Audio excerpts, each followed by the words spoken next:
YouTube. It is Pastor Dwayne here. I have the purple shirt. We're ready to go. I saw one of Bill Wortman's videos, and the purple shirt just started lighting up. He really likes this. So we've got adjunct professor Bill Wortman with us. He has done some very interesting stuff in regards to the ending of Mark 16, 9 through 20. Now, normally, okay, I admit it, normally, I am usually an external kind of guy, right? I like the external evidence. But Bill's got a bunch of internal evidence that he wants to share with us today. In fact, actually, I reached out to him when I saw the video and asked him about it. And this is like a year ago. It was like a year ago, wasn't it? I think so, yeah. Yeah. You did a short series on Mark 16, and then you just recently kind of summed it all up into a single video. So, Bill, why don't you go ahead and introduce yourself, and then we'll get right into it. Sure. Bill Wortman. Teach at Samford University in classical languages. I was raised nominally religious when I was really young, then became an atheist through middle school and high school, and converted to Christianity in university, and then took classical languages because I knew I didn't know anything. And some people said, if you want to be educated, you should start with classics, the Greeks and Romans. And so that's how I started into the languages, and then taught pretty much since then, and started a nonprofit, IPUB, Institute for the Public Understanding of the Bible, about 15 years ago. No, what was it? 12 years ago, where I go to atheist conventions and interview them about their story and why they're at an atheist convention and so on. So I do that as well as teach at Samford. Okay, so what I want to do is just really quickly here. I didn't set this up, but I'm going to share my other screen here because I want to just give you a brief overview of his channel. There we go. That'll do it. So this is his channel here, IPUB. What does IPUB mean? Institute for the Public Understanding of the Bible. Oh, there we go. But the idea of it being IPUB is because it started with a friend of mine. Where we would sit and talk. He was an atheist, and we decided we would do a podcast together to talk about Christianity, and so we got the idea of a pub, and that sort of was the genesis of the name. Oh, very good. And then you can see his latest video here, and this was his latest one that caught my attention. This was about a week ago, 2 weeks ago. You dropped this video, and then you emailed me and you said, hey, do you still want to do the YouTube thing? Because I reached out to you like a year ago. So here we are. Nobody cares how we got together, but what people care about is, what is this new evidence? What is going on here? Can you just give us an overview? Sure. I should say that also that I'm doing a PhD dissertation work on the story of the adulteress in the Gospel of John, another famous text critical issue, but I'm not doing either of them as text critical investigations. So nice. Because I know I'm not an expert in that way, my background's more in literature, in classical literature. And so that's why I'm doing narrative criticism. And what basically happened is that I wanted to do some work on the story of the adulteress because I'd always thought that what it was doing in the narrative was missed by most people, that they were too quick to dismiss its functionality, its role in the story in that particular part of the Feast of the Tabernacles in John chapter 7 to 10. And so that was really the genesis of the dissertation idea. And then I thought it would be nice to come over to Mark at some point and look at the ending of Mark. Of course, I was familiar already with these two stories because they're the only two stories in the New Testament in the Gospels where there's serious doubt. The majority opinion is that they shouldn't be in the text. And I didn't really, or at least they weren't in the original text, I should say. There's difference of opinion as whether they should still be in the text. And so I pretty much have not really tried to make it a point of overturning the text critical experts because it's not my area of expertise. But I had doubts, just like everybody does. Are they sure they're right about this? And I tried to look at the evidence. Of course, I can read the languages.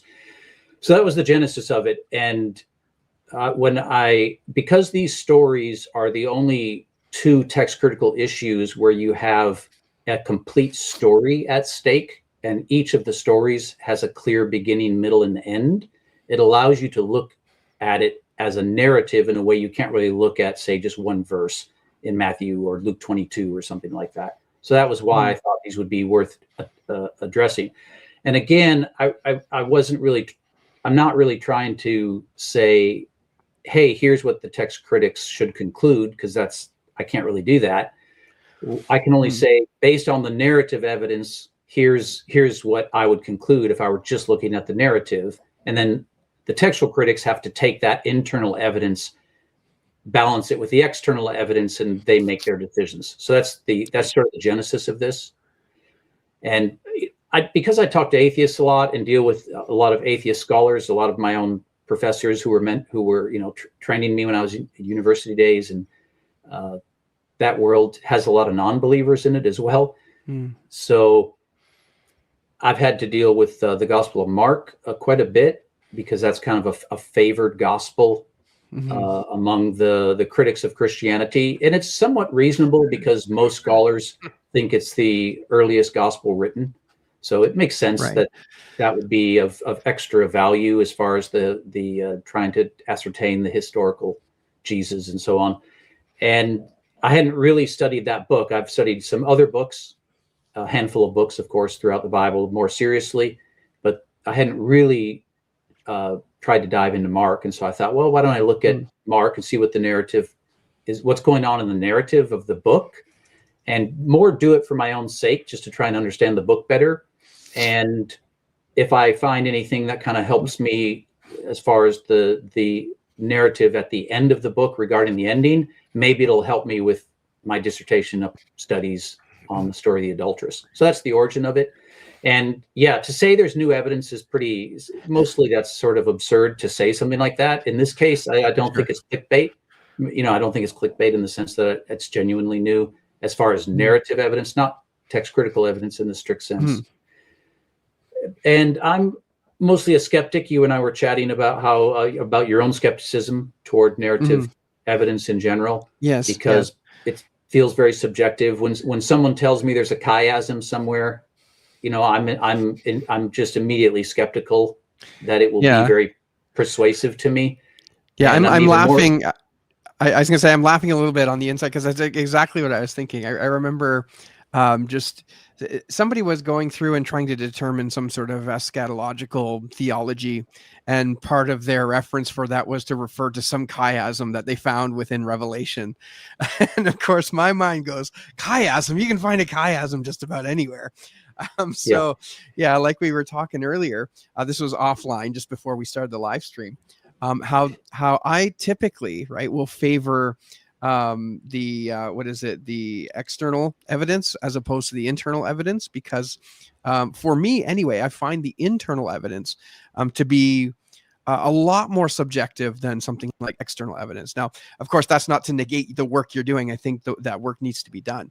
But I guess that brings on to an interesting if we're going to talk about narrative text criticism, you got to justify it, right? How do you get past the subjective nature of internal criteria? Yeah, I mean, I think it's proof. I think the proof is in the pudding. First of all, like I said, I think I'd be a pretty big skeptic of most people who would say there's a chiasm here or there. I'm not going to say, by the way, that there's a chiasm here. That has nothing to do with this argument. So just so you know, but I think in the end, you just have to weigh the evidence that's how the narrative actually is written. Now, if I were to let me give you at least a parallel example to try and push back a little bit on the idea that all of this kind of analysis would be subjective. If you and I looked at the Parthenon, I don't know if you know much about the Parthenon, but you've at least seen pictures of it. If you saw it and I said, hey, did you know that there's a really careful design here to this building? You'd say, yes, like, of course there is, of course, you just look at the thing. But I mean, if you did a little bit of work, you could see, there's the pillars are balanced on one side versus the other. Each of the pediments on both ends of the building have sculptures, both of which are centered around the goddess Athena, because she's the primary god that's being worshipped in the Parthenon. And then it has relief sculptures, what are called metopes, that all have the same theme, that are sort of separate from Athena, but relate to something larger that has to do with the Parthenon as far as its themes. And then, of course, there's the Parthenon friezes, which are this giant procession that goes all around the upper part of the wall. And all of that, if you looked at it and I said, hey, did you know that there's some symmetry going on here? You would say, yeah, like, duh, of course, because you're looking at it three-dimensionally. So you just sort of think that's kind of obvious. But if I said that's true, that the Greeks and Romans not only did this with their buildings, they did it with their literature. They did it with their poetry. Okay. They did the same kind of things in their books, and that's pretty well accepted. It's not that hard to see. And you can see it even in modern kind of songs and stuff. I'll explain in just a second. But yeah, they did this. Is pretty well accepted in like the Iliad or Virgil or in Caesar's Gallic Wars, for example, similar kind of things. In other words, it's not that every single piece of it is symmetrical. It's just that there's some symmetry in the structure of the literature because that's just the Greek aesthetic or the Roman aesthetic. That's what beauty is. It's things that are balanced and proportioned and symmetrical.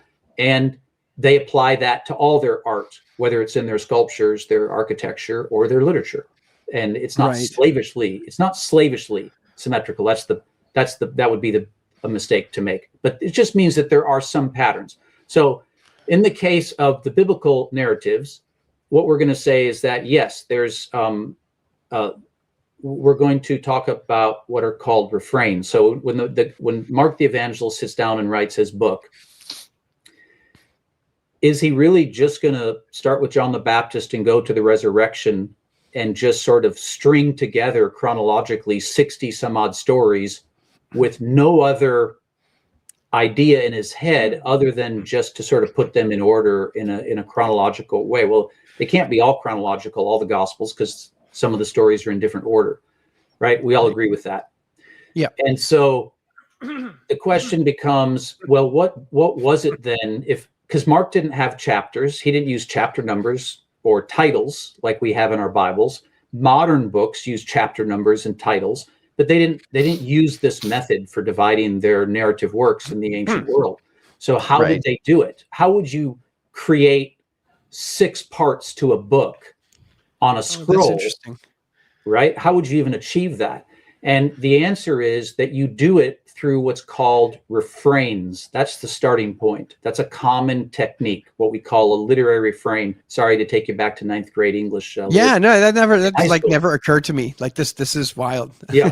But we joke about my high school education. Good. That's funny. Well, it never occurred to me. Like, we all know that there's chapters and numbers in our Bibles, but and we all know that they weren't always there, that the writers didn't do that. So that thinking about how they broke up their own writing, that never occurred to me. How would they even achieve that? Yeah. So how would they achieve that? Yeah. Yeah. So if you think of a song, if you're going to listen to a song, a modern song like American Pie, I'll use an American one just for fun. Sure. So everybody knows this song, right? By Don McLean, Bye Bye Miss American Pie. And everybody knows how it's organized, because when you're listening to the song, as soon as the refrain hits, what we call the chorus or the refrain, Bye Bye Miss American Pie, drive your Chevy to the levee is dry. The whole idea of the refrain is it tells you, okay, I'm done with that the first stanzas of the song, right? The first part of it. And now I sing the refrain. And then I go to the next part. Same with the Beatles song, Hey Jude.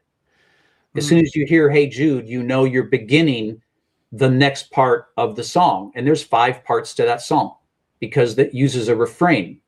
And that allows you to go, oh, okay, I get it. This is being repeated. We're starting over.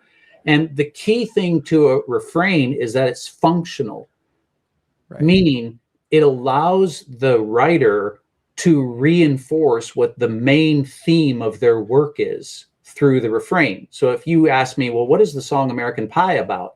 The answer is it's about the loss of innocence in America when Buddy Holly and these guys died in this tragic plane crash. So Bye Bye Miss American Pie, the levee is empty of water when you thought it would be full of water. The whole idea is it's reinforcing this loss of something that's quintessentially innocent, like American Pie. Okay. So that's the idea. The refrain reinforces that. Now, when you get to the Bible, right in the very first book of the Bible, we have already in Genesis a refrain that Moses used. I think I'll take Jesus at his word that Moses wrote it. So Genesis is divided into large major sections, and each of the sections begins with the same refrain, and that way you know you're starting a new section. And the refrain is these are the generations of so and so, and it'll take you down through the births to say Noah, and then you go from Adam to Noah, and then the story is about Noah from chapters 6 to 9. And then after that, it says these are the generations, which means births, right? In Hebrew, toldot, that means births. So these are the births that take you to Abraham. And then you have the story of Abraham until the middle of chapter 25. And then it'll say these are the generations, and it'll take you down to, well, it's not very far, take you to Isaac. And you'll get the story of the births there. So all that is just to say, it's not just in the classical world that they did this. They also do it in the Bible, right, from the start in the book of Genesis. That's not to say every book uses this. Not every narrative uses refrains, but certainly Genesis does. And if you looked at any commentary on Genesis, it is going to refer to these refrains about the generations.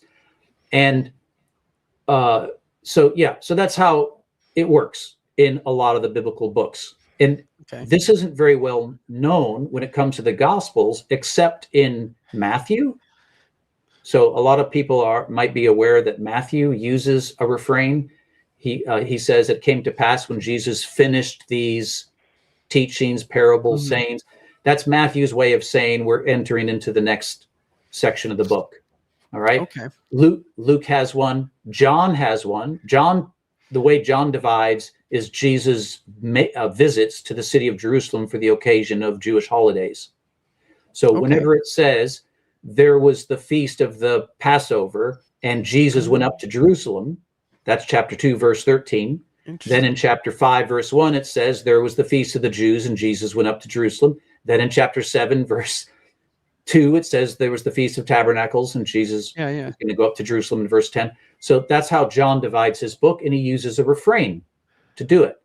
So at this point, I think you can agree with me. This is not subjective. Yeah, it's pretty objective. Like you can look at the text and you can see the phrase is being repeated. And it's not just that John is using a phrase to divide the book. The visit to the festival of the Passover from the middle of John chapter 2 will take you all the way to the end of John chapter 4. So that when Jesus arrives back in Galilee in John chapter 4, it specifically says that the people who had been at the Passover in Jerusalem, that they welcomed him back to Galilee. So it's a couple chapters later, and it's still referring back to that visit in Jerusalem for that holiday. So I say that because I'm trying to dispel the notion that all of this is subjective. Right. So let me ask you. Start with that. I'll ask you really quick just before we jump into how this, because I'm assuming Mark has these refrains, and we're going to get into that, and that's going to be important for determining Mark 16:9 through 20, or at least how your argument will work here. But by adding these refrains, it's not like a song that we would sing today where it's very poetic and flowery language is used, like we're talking about a narrative, hence narrative criticism. Now, do you think that these refrains are intentional in the mind of the author, or is this just a reflection of their mode of thinking, like something that just naturally comes out the way that they discuss or write or whatever it is? Well, certainly I believe them to be inspired, first of all. Let me be clear. However they came out, they're inspired, so I take that. But if I were to ask, did Ictinus, you don't know Ictinus, but he's the one who designed the Parthenon. If I asked, did he intend that? The answer would be, of course he did. Okay. So of course he did. So yes, I view the Gospels as being far more carefully crafted than probably most Christians would probably view the Gospels. And I'm going to try and make the case here that Mark is certainly a lot more carefully written than people probably tend to see it as. And again, I'm not asking anyone to believe me. I'll just say, take a look at the evidence, see what you make of it. I think it's Mhm. pretty objective, and I think it's pretty clear that Mark is doing this intentionally. Yes, and it's Okay. yeah, and I accept Papias's basic testimony from John the Elder that that Mark probably was Peter's translator, and that's the source of the information. But still takes quite a bit of reflection to create something like the Gospel of Mark. I don't think Mark Mhm. just sort of randomly sat down and wrote whatever he Right. remembered. I think it took a lot of reflection to craft the account of Jesus in this way. Okay. So let's go into Mark then. So we have kind of prefaced the discussion here with refrains, and so now how I guess I want to get into the meat of it, right? Like so is Mark 16:9-20 then a refrain on its own, or is it It's part of a going greater refrain? yes, so it's going to come into play as to whether well, I think it'll be easier to show it. Is that okay? Yeah, let's show it. I mean, the bottom I line can. is yes, it's going to play a role as a refrain, but it's also going to play another really important role. So it's really two different levels, and that's the key idea. You know how a crossword works? To do a crossword, where you put, like, if you put a word on the across Yep. section, like if you put a word like uh, pastor, right? You know that each of those letters have to function downward as well, Yeah. right? So that's sort of what this argument is going to be. That when you get to the end of Mark, that it's going to have to serve a couple of very important roles that it serves, and it's hard to. I think it. Well, I'd rather just show people. Nice. Yeah. Yeah, There's a exactly. crossroad right there. Yeah, but you would look at that and say, well, clearly it's intentional because the various letters have to have dual functionality, so to speak. So Mhm. it's kind of going to be the Yeah. idea. But I think it'll be a lot easier to show it in the text. And if I were, as a Christian, I'm way more interested in just what does it say in the text, and how do we know that this is a refrain? Right. And Okay. I think it kind of speaks for itself. All I'm doing is pointing it out. I don't think I have to give a ton of commentary to point. I'll just highlight what it says in the text. If you want to show the PDF that I Yep. gave you, that hopefully people can see it. If not, I'll just be quoting it so they can listen and they can check for themselves. There it is right there. So the opening verse, as everybody I think knows, is without a verb. There's no verb in the first verse, which means it probably is functioning more like a title. The beginning of the gospel of Jesus Christ, the Son of God, is how it's normally translated. But I'm just going to slightly modify that to remind people that a gospel, evangelion in Greek, means an announcement. An announcement. So the word gospel I would translate as gospel announcement. It's a proclamation about Jesus the Messiah, but we all know Messiah, Christos in Greek, means the anointed one, and it refers to the Savior King.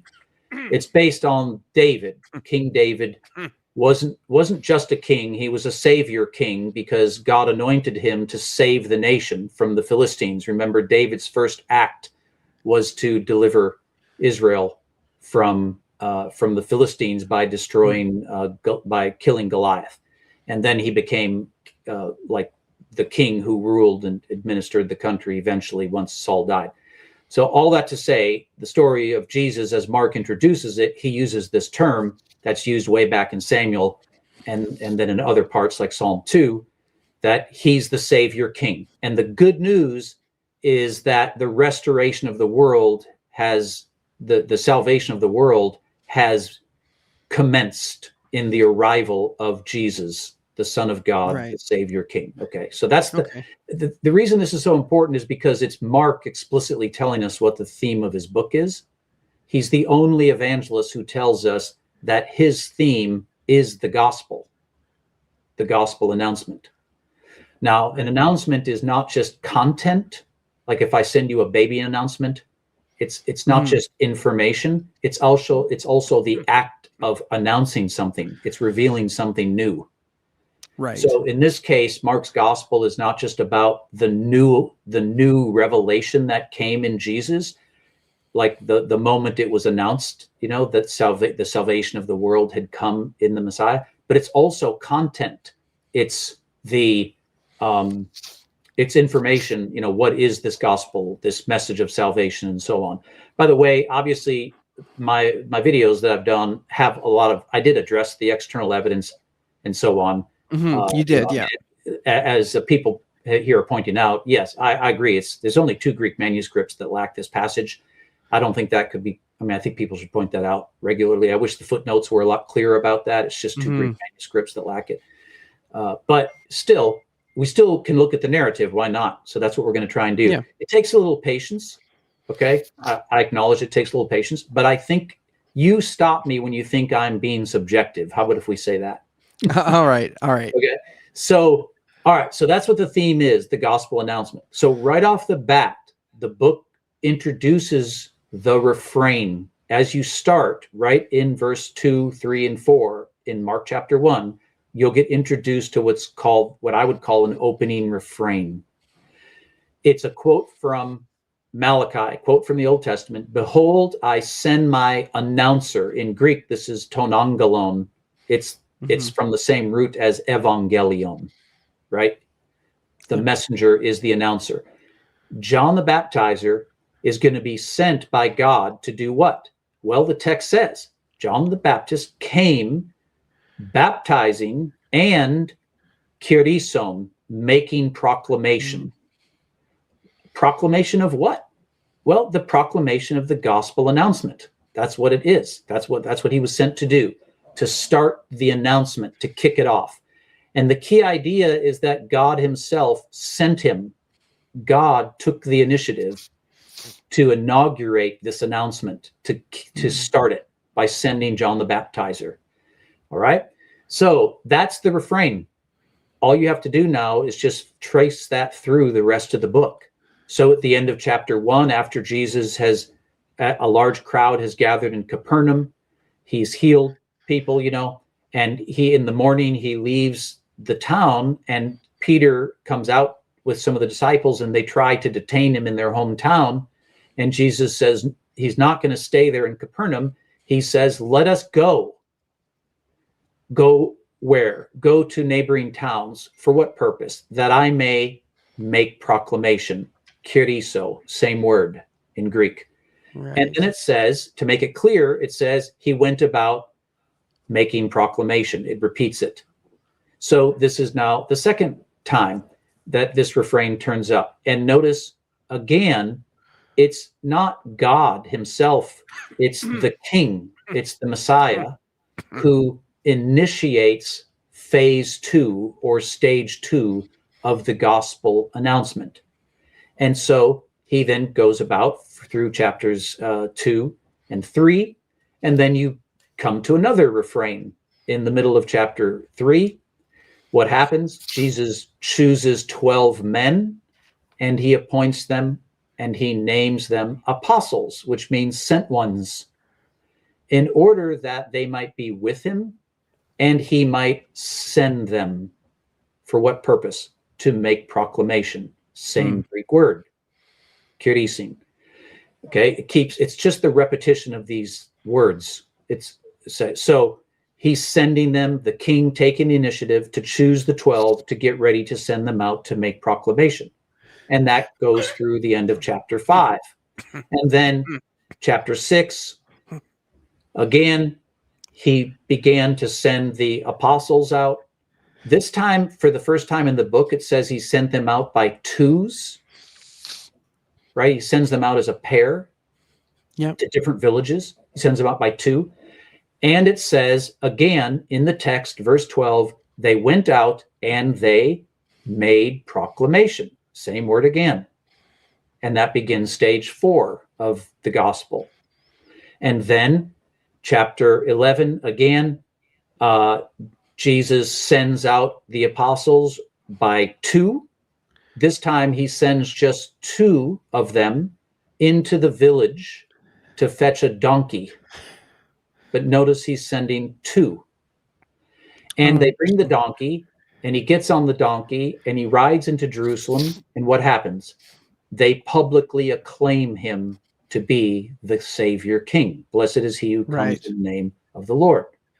And then again in chapter 14, the sixth and final section of the book, what does he do? He sends two of the apostles into the city of Jerusalem. Go into the city, he says. And they go in and they make the preparations for the Passover supper. And that's the final stage of the book.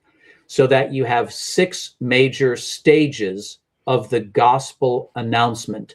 And the refrain is reminding you as you progress through the account of Jesus' ministry that his goal was to make the proclamation of the gospel.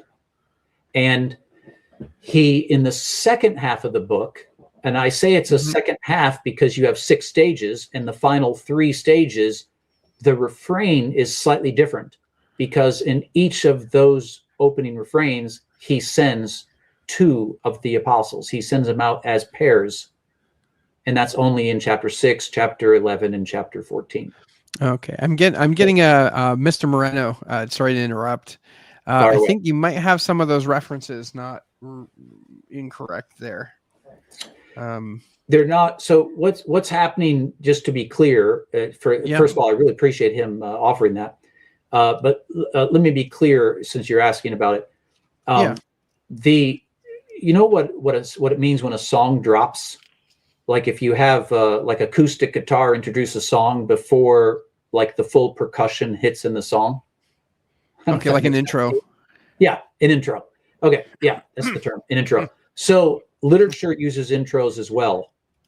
So what happens is when the refrain drops, sometimes the author will set up the refrain with a few contextual things, the setting, some things that are happening, so that when the new refrain drops, you understand that this like more what this particular stage of the gospel is about. Okay, so in other words, each of these stages of the gospel are representing different aspects of the announcement. If I could just use for a moment the illustration of a wedding announcement.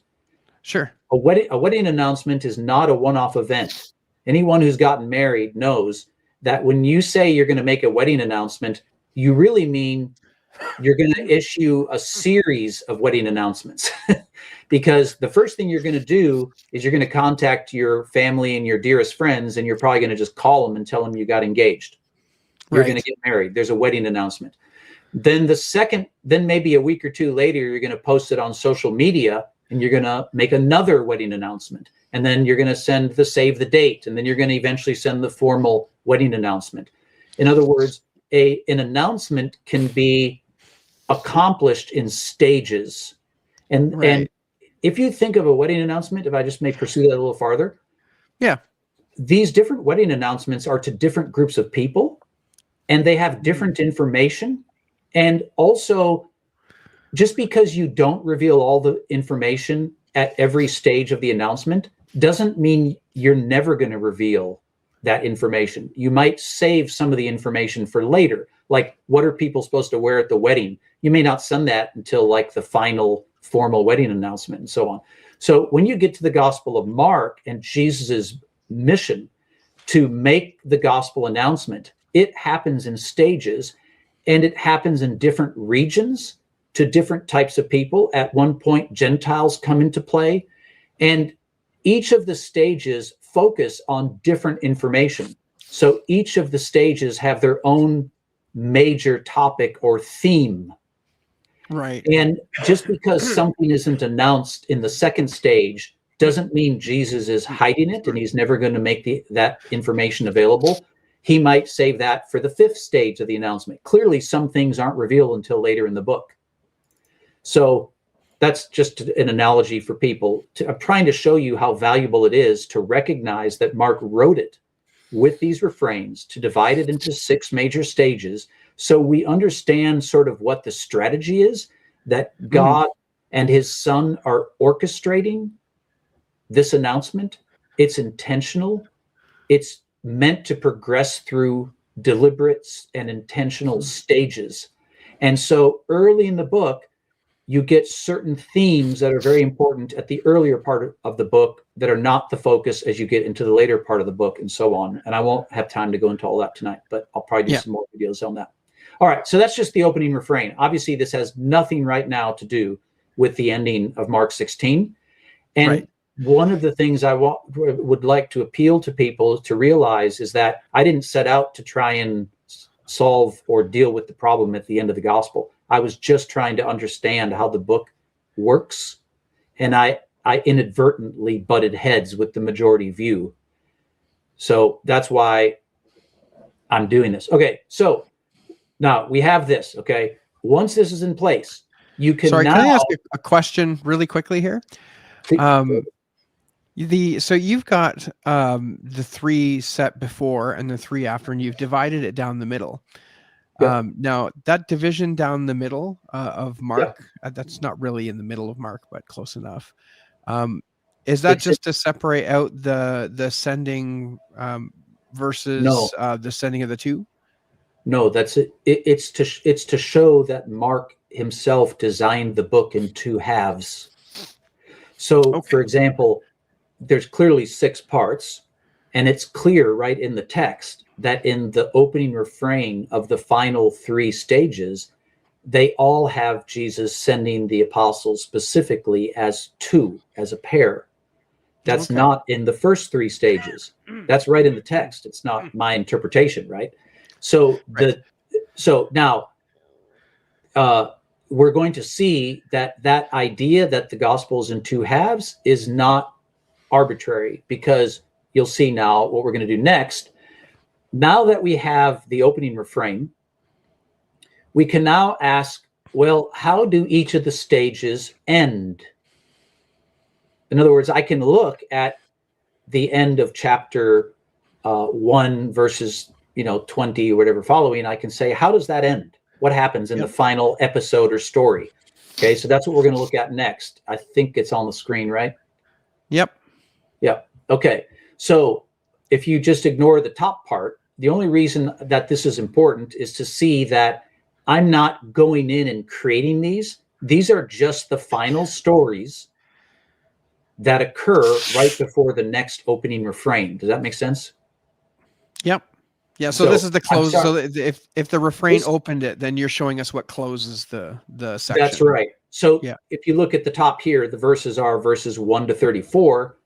And what you're seeing in pink is just the verses in the final story from verse 20 on to verse 34. Okay. All right. So what happens in that story? Well, Jesus visits a synagogue. It's the first time he visits a synagogue in the book. And he is encountered by a demoniac, and he silences him. Now, the reason that's important is because the major theme of the book is the grand announcement. How was John the Baptist described according to Isaiah? A voice crying out.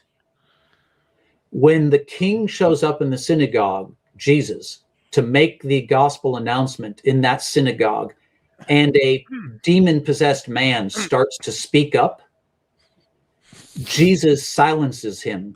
He silences his voice. So, because he's the king, and he'll control his own gospel announcement. He has that authority. Okay? And then he leaves the synagogue, and he goes into the house of Simon, and there's a large set of disciples and people there. And unfortunately, his mother-in-law has a fever, and she can't serve everybody. She's laying in bed, and she's useless. And symbolically, her hands are unable to work. So Jesus takes her hand, and he raises it up with his own power, and he restores her. And she, it says in the text, she began to serve everybody. She got to work. So that's that's the closing story. Now okay, fine. That tells us nothing other than that's the closing story. But now look at the closing story at the beginning of chapter 3. Chapter 3, verses 1 to 6. What happens? Well, for only the second time in the book, Jesus enters a synagogue. Hmm. And his opponents are in the synagogue, the Pharisees, and they are opposing him. And he tells them, what do you want me to do? Destroy a life on the Sabbath? Is that what fulfills the Sabbath? To destroy a life or to save it? And what does it say in the text? They became silent. He silenced them. That's only the second time, the second story in the gospel where he silences his opponents. Okay. And there's a guy there who's going to heal him on the Sabbath. The guy's not blind. He's not deaf. He's not paralyzed. It's his hand that doesn't work, just like Simon's mother-in-law. Right. So for this man, every day is a Sabbath. He doesn't work 6 days a week and then have a Sabbath. Every day is a Sabbath. But this is not what God intended. When God made man, he put us to work. He wanted us to have dominion over the world, to administer the earth, and to get to work.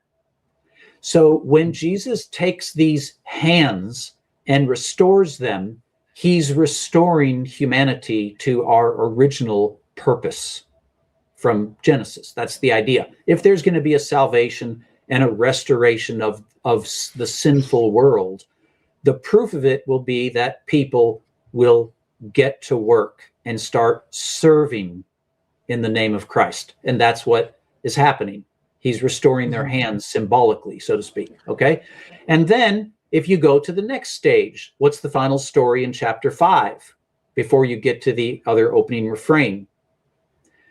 Well, it's Jesus not entering a synagogue for the third time, but going into the house of the synagogue ruler. And that's the third reference to a synagogue in the Gospel of Mark. And the way Mark describes the house is that it's very loud. People are wailing and lamenting loudly because this Jairus' daughter is dead. And Jesus says to them, she's just sleeping. And they begin to mock him. And so Jesus drives them all out of the house, which means the house has now been silenced. It's now quiet in the house. And what does he do? He takes the girl for only the third time in the book. He takes a hand. This girl can't just work. She's dead. Nothing works. And he restores her entire life. That is the climactic end of the first half of the gospel, the first resurrection in the Gospel of Mark. There will only be one more resurrection in the book. And guess where it comes? Mark 16. At the very end of the second half of the book. Again. Now this is interesting. Sorry to interrupt here. Yeah, I just wanted to point out. So when you were first explaining this and sharing how each refrain kind of started off in a certain way, I'll be honest, my mind was thinking, okay, this is okay. This is kind of interesting, but how do we know we're not just picking out some random phrase that happens 3 times in the first 5 chapters? But then when you come down and you see that each of these proclamation sections, we can call them that, or proclamation refrains, they are corroborated by the synagogue and the taking of the hand. Exactly. So you have and some the silencing. And the silencing. And the silencing. Yeah. So there is corroboration with this. So it's not just simply, okay. Yeah. And the advantage here is, I could obviously put this in Greek, but nobody would see it. But the advantage here is that you all can just see all these this is just text right from Scripture. It's not. You can just look at it and see what it is. The important thing for people to remember is that this isn't just Mark trying to get cute with organizing the account of Jesus's ministry. Right. These closing episodes are reinforcing what the fundamental goal of the gospel announcement was, that the king was establishing his authority to be the voice, the word who alone could make this announcement. And what was the effect of it? It restored people's lives, yes, but it put them to work. Created, I think Paul wrote, created unto good works. Sometimes people will criticize they'll say, well, you know, Christians, some of these Christians preach the gospel as if all you have to do is just believe or whatever. You know, you'll hear that sometimes. But according to Mark, the sort of climactic end, I guess, of each of these stages of the proclamation is somebody being restored and getting to work. Jesus restores their hands symbolically because he wants them to participate in his original purposes for what he created human beings for, which takes effort and work and so on. All right, so that's the end of the first half of the gospel. And I say it's the first half. We now have multiple things that show Mark has not only has Mark presented the account of Jesus as having 6 stages of the gospel announcement, but he's also divided into 2 halves. All right, so now when you get to, we're finally getting close to something that relates to Mark 16. Yeah. And what happens in the second half of the book is when you get to the closing episode in the end of chapter 9, okay? Again, just a reminder from that gentleman's question earlier, chapter 10 is setting the stage for the refrain where Jesus sends the 2 disciples to get the colt. Remember at the beginning of chapter 10, verse 1, it says that Jesus left Galilee for the first time since the early parts of chapter 1. And he begins to return to Judea in chapter 10, verse 1. What is the goal? What is he doing when he goes into Judea? He's on his way to Jerusalem to present himself as king. So chapter 10 is the intro that sets the stage for the arrival of the king in Jerusalem, and the refrain actually drops at the beginning of chapter 11. So just to be clear, if that is confusing to anybody. All right, that there's some material slightly before the refrain is just so you understand what the refrain's role is in this particular stage of the book. All right, now, what is the closing episode when you get to the end of the 4th stage of the book? It's not Jesus entering a synagogue. It's not Jesus silencing his opponents. And it's not Jesus grabbing somebody by the hand and restoring their hands, getting them to put to work. You have a completely different refrain in the second half of the book, sort of like you did with the opening refrains where the 2 apostles are sent in those 3 opening refrains, okay? So what happens at the end of chapter 9? Verse 33, for the first time in the Gospel of Mark, the king sits down privately with the 12 apostles, and he begins to give them instructions for the Great Commission. I know people generally think of the Great Commission as only being the final story, but actually, according to Mark, there are 3 Great Commissions, and each one presents new information to add to the previous Great Commission. Remember in chapter 8, for the first time in the gospel, Jesus announces that he'll be departing, he'll die, he'll be raised from the dead, and he'll come back in glory with the angels. That's at the end of chapter 8, right? That's the first time he starts to talk about his second coming in the gospel. And so in chapter 9, having introduced the idea of his departure, of his second coming, he sits with the 12 apostles as king to give them instructions of what their mission is going to be after his departure. So that's the Great Commission, part 1. Now, you know, I assume you all know this, that the idea of the king taking his seat is highly symbolic. Remember, according to chapter 1, verse 1 in the Gospel of Mark, this gospel is what? It's the gospel of Jesus, the Messiah, the king. Yeah, but the word Christ means the king in Samuel. Yeah. So he's introduced in the first verse of the book as the king. So when the king takes his seat, that's how, like when the question was raised, who would replace David at the beginning of the book of First Kings, what is the language they use to describe that? They say, who will sit in the seat of David? Mm-hmm. Because sitting in his seat is the phrase that gets used in the first 2 chapters of First Kings, because that indicates you're the king, you're enthroned, and you're administering the affairs of the people by taking your seat. Usually in the gate of the city is how it's described. All right, so when Jesus sits down among the 12, it's just symbolic of the fact that he is the Savior King.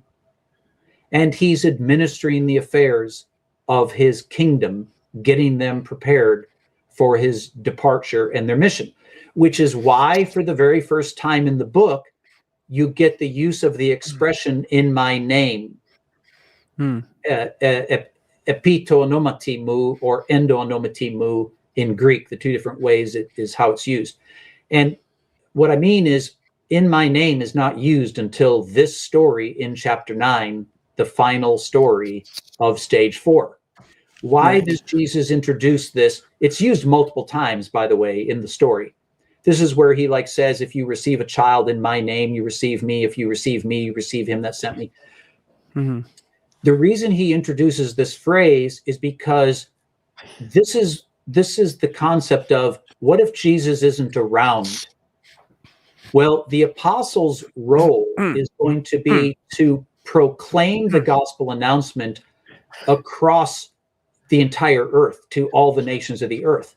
And so when they speak and act in Jesus's absence, they need to do it in his name, right? You only use the expression "in my name" if I'm not present. If I'm present, you don't need to speak like that.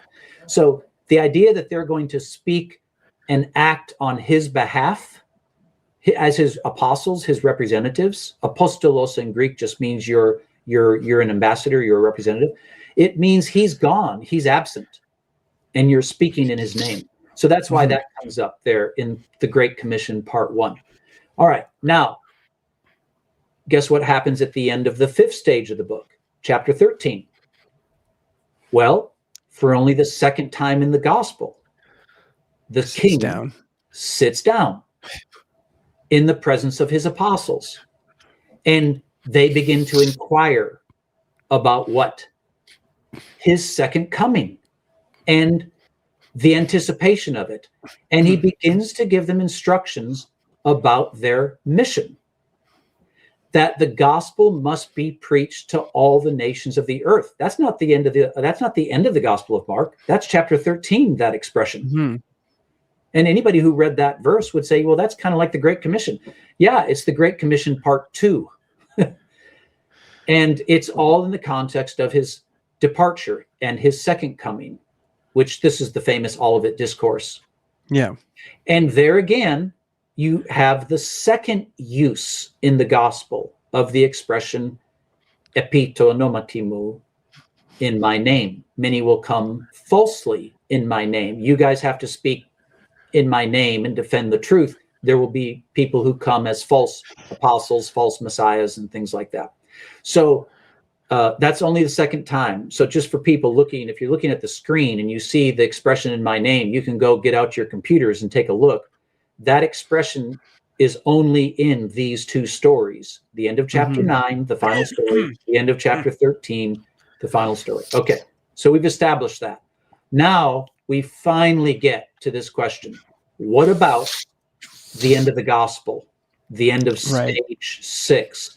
And anybody can see that if you turn to the Mark chapter 16, verses 1 to 8, where the women have visit the tomb and the angel announces that Jesus has risen, that nothing in verses 1 to 8 of chapter 16 matches this refrain. Right. But if I were just looking at that, I would think to myself, I don't understand this. Why didn't Mark use the refrain that he's been using in these other episodes? Like, shouldn't he use this same refrain like he does everywhere else in the gospel that we can just see by looking at the text? Okay, it's not there, which leaves the impression that Mark didn't intend for the gospel to end at verse 8. So now this was the big revelation for me personally. I then threw on verses 9 to 20. And, you know, I don't mean I literally threw them on. I just looked at what's in those verses. Well, what are these verses? These are the three appearances of Jesus, the resurrected Jesus. And what happens at the final appearance? Well, he appears to the 11 apostles, and he begins for the third time in the book to give them instructions about their gospel mission in his absence and how they will preach the gospel to every creature. And it says for the third time in the gospel that they will speak and act in my name, endonomatimu. In this particular case, they will cast out demons in my name. It's just one of the things they'll be doing in his name. And so that's the third time you see that phrase. And then what happens is Jesus ascends and sits down at the right hand of God. So the verses 9 to 20, the long ending, has the same key features that are in the closing episodes of stage 4 and stage 5. And so that made me think, well, that looks like whoever wrote that seemed to be knowledgeable about how Mark had constructed his gospel narrative, at the very least, right?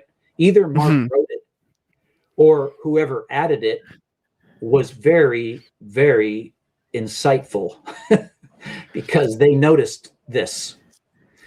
And so that's the first thing. All right. I do not, you haven't yet said it, but I don't think any of this is very subjective. It's pretty just. Yeah, I'm trying to like paint a picture of where, because I don't like this is a pretty interesting pattern. I do have to admit, I have to say so myself. This is a pretty interesting pattern. Yeah. And the reason, the reason it probably feels less subjective is because of the way you're looking at the opening refrain of each of the sections and then the closing refrain. We're not talking chiasms here. We're just talking about distinctive features. Yeah, it's a section. And because Mark reserves these features, or at least the aggregate of these features, for just these episodes, it makes it easier to identify them. There's no other stories in the Gospel of Mark where the king sits down just among the apostles and begins to give them instructions about their mission in my name. These are the only three stories that have it. Now, there are two other places where Jesus sits down. He has to sit in a boat one time, but that's not just among his apostles, and he's not giving them mission instructions about their gospel mission. And besides, he's in a boat. You got to sit in a boat either way. And he sits on the donkey, but that's again, he's just riding a donkey. He's not sitting among the apostles, giving them instructions for their mission, quote, in my name. So these are the only three episodes that have these features. They're the only three stories like them. And so I would just stay there and say, okay, well, that was my first indicator that maybe there's something to the long ending that is just from the narrative arrangement. And of course, you're not going to find this. Good luck trying to find this in a commentary. If anyone finds it, please send me the information. I would really, truly, I really would enjoy it. Please find it. Yeah, and this was kind of this was the what do you call it? The impetus for calling this, new evidence for Mark 16 through 20, because I have not seen somebody make an internal argument like this before, Right. for So the it's long ending not. of Mark. So it's not very well known. I said it at the Yeah, beginning of this discussion that yeah, all of the Gospels are a lot more carefully written than most people realize. And yes, Matthew and Luke and John are written as carefully as we're showing here. Not saying they all use a closing refrain. John uses a closing refrain, but they all have are very carefully structured. So I'd just say that the case gets a lot stronger when you look into the details. All right, so let's move on, because at some point you have to look at chapters 14 to 16, the final stage.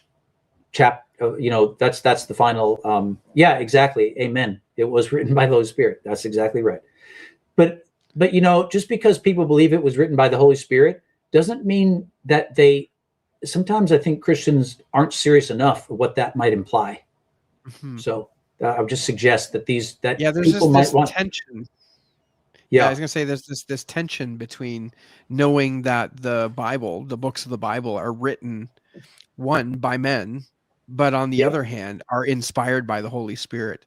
And I usually go to great pains when I'm talking to people about inspiration, that, it's not like the Holy Spirit just took over my hand and wrote stuff down. Like, that's not how it worked. He uses their personality, and you can see that all throughout their choice of words and their sentence structure. Like, Luke is so much more different than John and Mark, and it's just constant tension. So it's inspired by the Holy Spirit for sure. God, to say it's inspired in Greek, right, is theopneustos, meaning God breathed, which means it's a illustration from Genesis 2.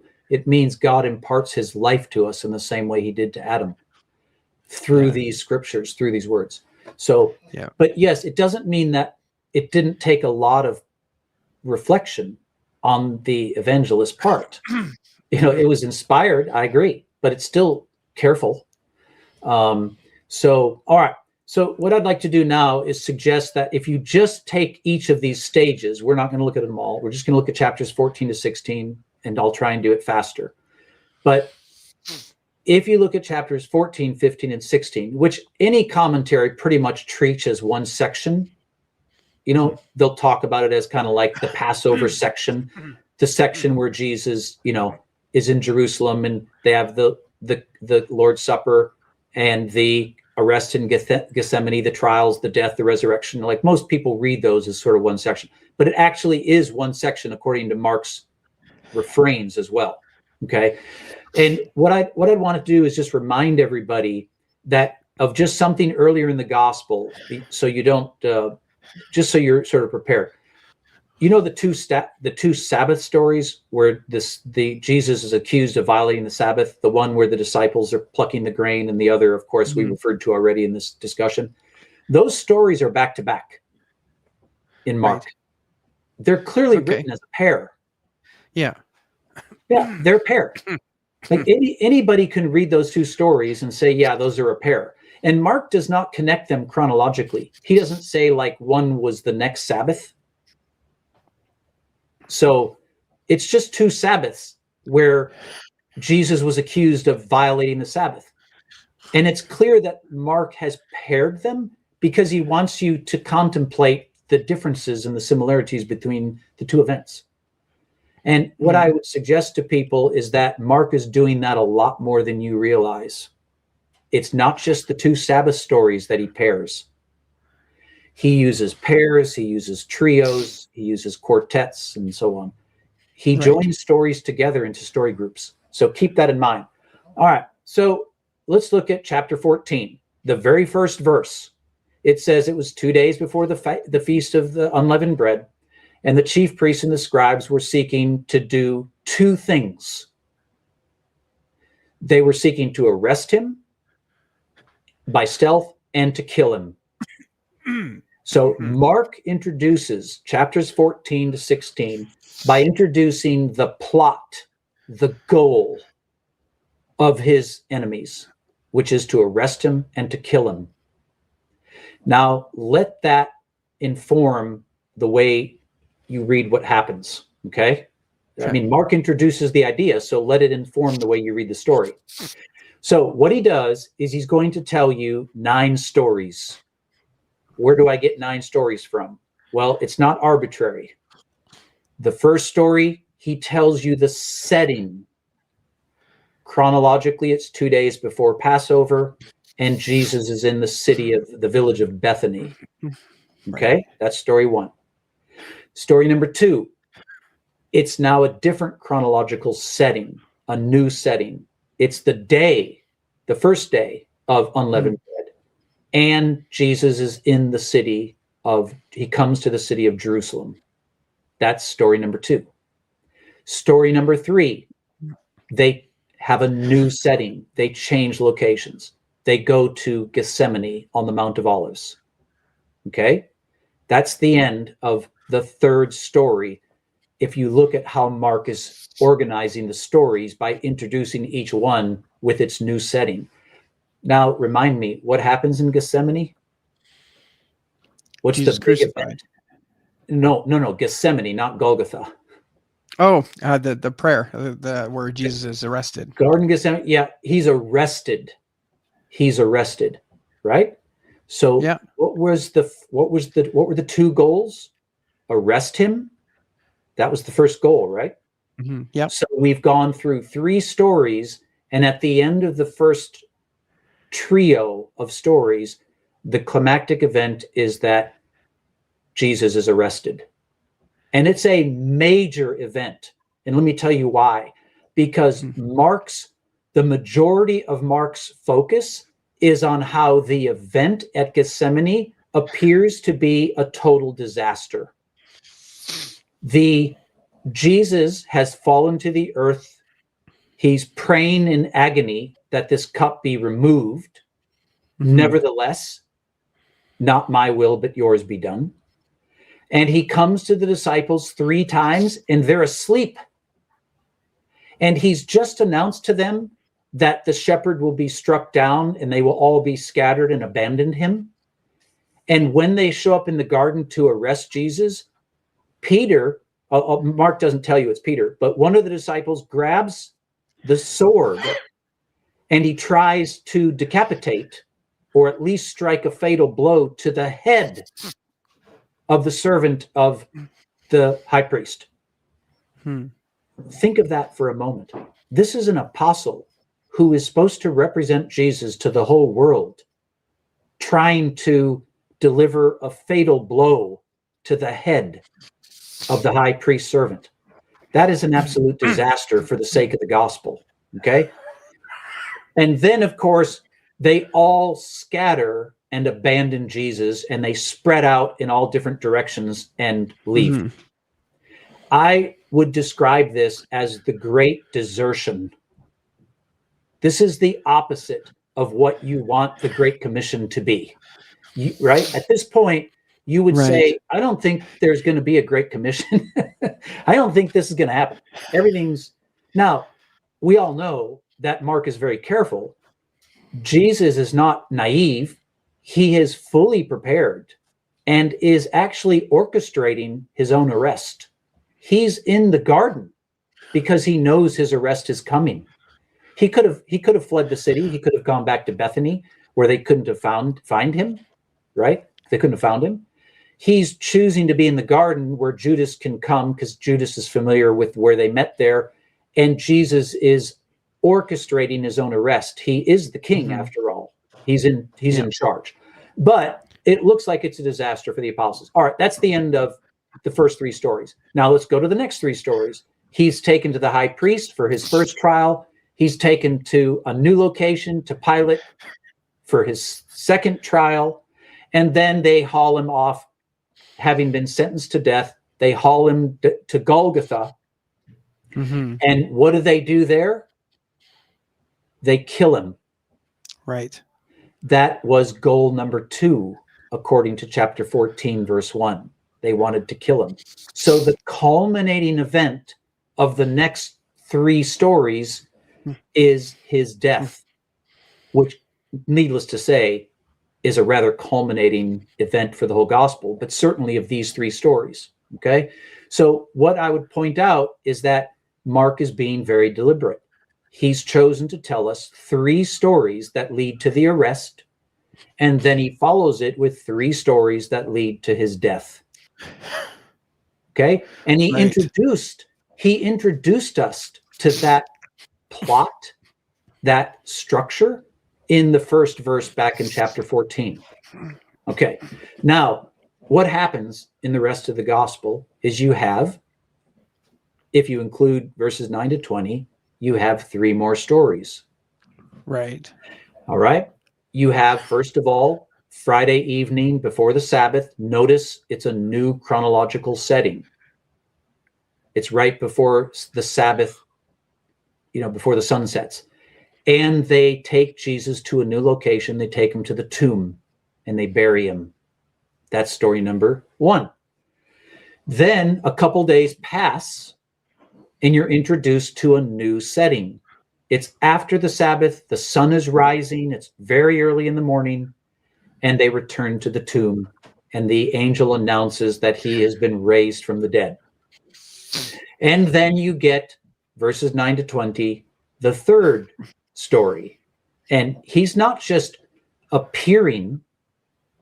He's not just raised from the dead.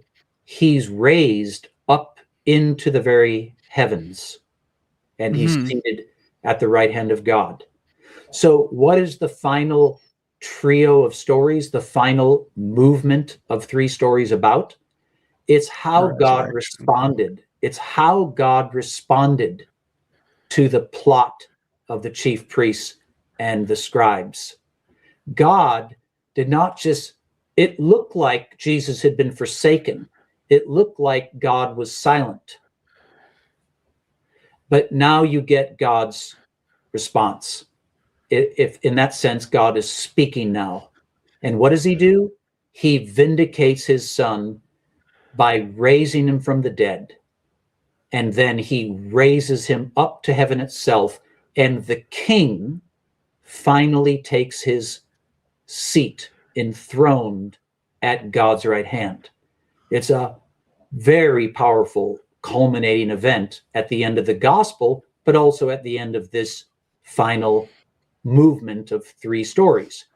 And what I would suggest is that if you look at the culminating event at the end of each of these trio of stories, first the arrest, then the killing of Jesus, the death of Jesus, and then the exaltation of Jesus to heaven. If you look at those 3 climactic events and compare the details of those events. So look at what happens in Gethsemane. We already talked about it, that Jesus comes to the disciples 3 times. Right? He separates from them to pray, and then he comes to them 3 times. And it's enumerated. He comes to them the 3rd time. Like Mark calls attention to the fact that it's 3 times. And he appears to the disciples. They're asleep, and he has to wake them up. Now, that is the only story in the Gospel of Mark where Jesus comes like this successively 3 times to the disciples, and it's enumerated like that. Just try and think through the gospel. There's no other story like that. Until you get to the final story. Because in verses 9 to 20, Jesus appears to the disciples. How many times? 3 times. Yeah. First, he comes to Mary, sends her to tell the disciples. Then he appears to the 2 disciples, and then he comes a 3rd time, and it's enumerated. Mark calls attention to it. He says, first, Jesus did this, and then last. So he calls attention to it. And then what are the details of the Great Commission? Jesus says to the disciples that they're going to take a mortal drink. If they take a mortal drink, a drink of something that could kill them, for the sake of the gospel, it's not going to kill them. Remember in the Garden of Gethsemane, the precise way in which he prayed to God was to use a drink as the metaphor. Yes, remove this cup. What is the cup? It's the cup of his death, which he is prepared to drink, and he does drink it, and he dies. But he says to the apostles that he will supernaturally preserve their lives for the sake of the gospel spreading around the world, that there will be times some of them will be given a poisonous drink to kill them, and he will supernaturally preserve their life. They won't have to take and drink the cup of death in that sense. In other words, what you're going to get in the Great Commission is the reversal of the things that happened in the Garden of Gethsemane. What does Jesus say that they're going to do with their hands? They're going to lay their hands on people and heal them. What did Peter do in the garden? He took his hand, he grabbed a sword, and he wounded somebody. That's the very opposite of what Jesus commissions them to do in verses 15 to 20, where he says that they are going to take those hands and lay them on people and heal them. It's clearly the reverse of what has happened in the Garden of Gethsemane. It's the restoration of the apostles and getting them ready for the Great Commission. What happens to Jesus? He doesn't fall to the earth. Back in the Garden of Gethsemane, Mark uses the phrase that Jesus fell to the earth, epitis yis in Greek. But here it says he ascended into heaven, istonuranon. And you can see that is the very opposite of what happens to him in the garden, where now he's exalted. And then, of course, the disciples are not scattered and abandon Jesus. They're not spread out and scattered around Jerusalem in disarray. The final verse of the gospel says they went forth everywhere, pandahu, to every creature, strategically, deliberately spreading out, not scattering, but spreading out in a strategic, confident fashion to carry out the mission of the gospel. And the final words of the book, it says Jesus was working alongside them. It's not as though they had abandoned him. He was right there working alongside them. So again, these features in verses 9 to 20 and in the Great Commission are clearly, I would say they're clearly the reverse. That's a lot of features that are distinctive in the long ending of Mark that parallel. And it's not just that they're similar to what happened in the garden, it's that they're the reverse of it. They're the exact opposite thing. They're the restoration of what had gone wrong in the garden. That is interesting. Yeah. So I would say this is, let's just now think of this. Verses 9 to 20, the long ending, are not only matching the distinctive features that are in the closing refrain of each of the final episodes in the second half of the gospel, right? Yeah. It also has another 5 or 6 distinctive features, which are clearly the reverse or restoration of the final episode of what happens in this trio. I didn't mention Golgotha, but tell me what happens at Golgotha. Jesus is crucified. But what is Mark? Mark is very careful how he describes the crucifixion. Jesus, by the way, in order to be crucified, you realize you have to be lifted up from the earth, right? You can't crucify someone lying down. They won't, it'd take a long time for them to die. Yeah. So in order to crucify them, they have to go lift them up. Right? You understand that he's being lifted up, but it's in mockery. You see the progression in Gethsemane. He's fallen to the earth. Now at the cross, he's being lifted up, but he's still on earth. And then in the final story, he gets lifted up, but all the way into heaven. That's just a sequence. And what does it say? It says on his left hand and on his right hand are 2 criminals.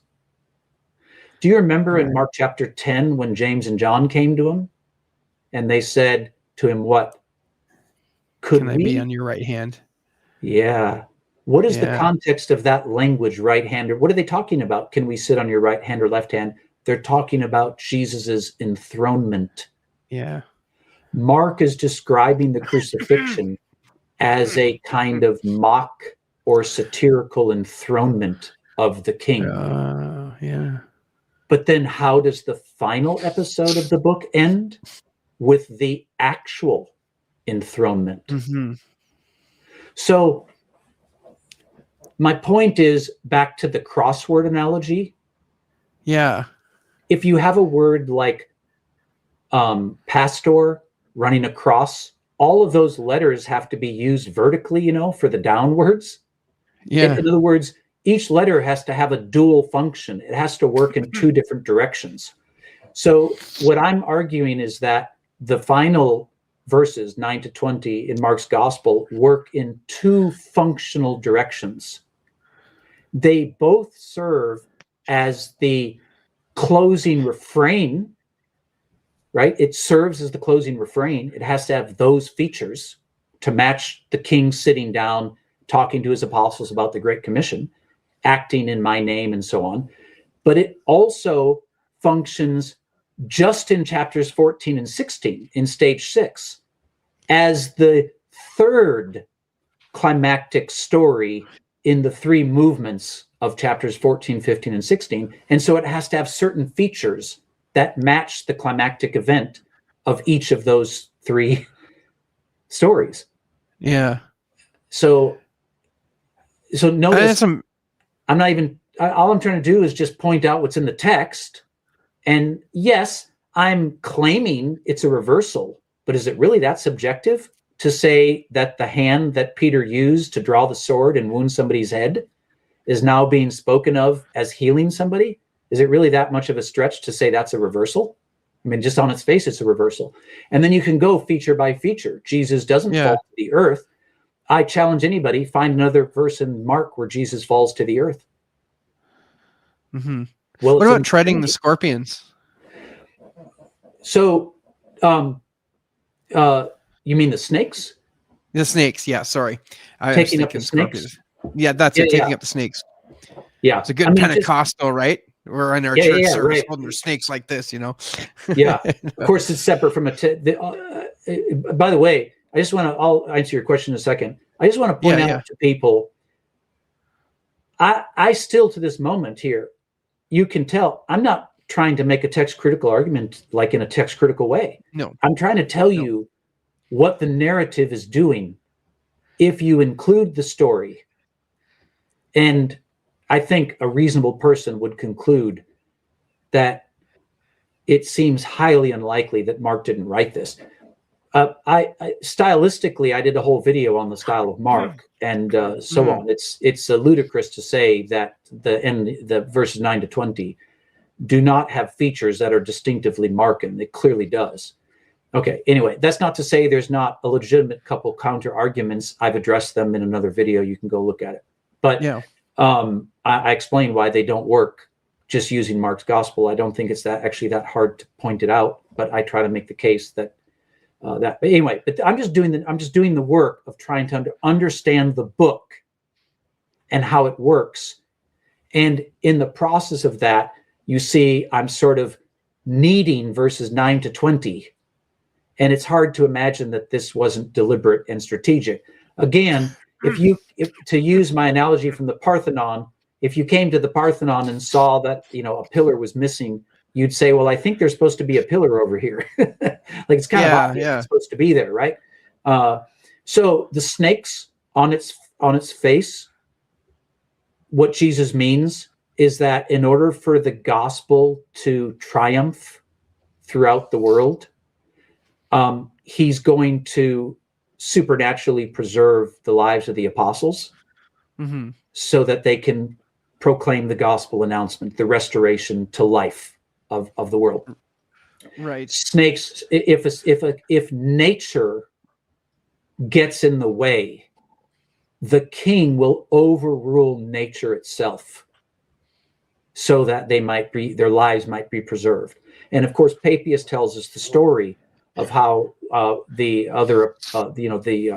guy that's mentioned in Acts 1 drank poison and survived. And Luke tells us in the book of Acts that Paul literally got bit by a poisonous snake and didn't die. So at one level, that's what that means. But if you're trying to ask me, does that relate to anything in the Garden of Gethsemane? Well, first of all, not explicitly, no. Yeah. I might make a suggestion for you to think about, and you are free to dismiss this if you don't think it's very convincing. You won't. It's fine with me. Sure. But Judas was part of the great desertion in the Garden of Gethsemane. I didn't mention him, but wasn't he an apostle? Wasn't he part of the disaster in the Garden of Gethsemane? Yeah. Well, that's interesting because have I not chosen one of you, and 12 of you want to use a devil? Yeah. And how, now, not by Mark, I concede, but Luke and John have a very specific way of describing how, like, what is Judas in that garden? Well, it's the devil having entered him. That was a widespread belief, enough to where it turns up in both the Gospels of Luke and John. That garden motif is very interesting when you go back to Genesis, right? So now you know what I'm going to say. Yeah. Wasn't Judas the embodiment of that ancient serpent in the Garden of Gethsemane? Very interesting. But again, you can dismiss it if you don't think that's very convincing. You won't. But again, you can dismiss it. No, it's interesing. Very just interesting. A suggestion. Yeah. Well, so far, not a lot of. Anyway, you all can make of it what you will.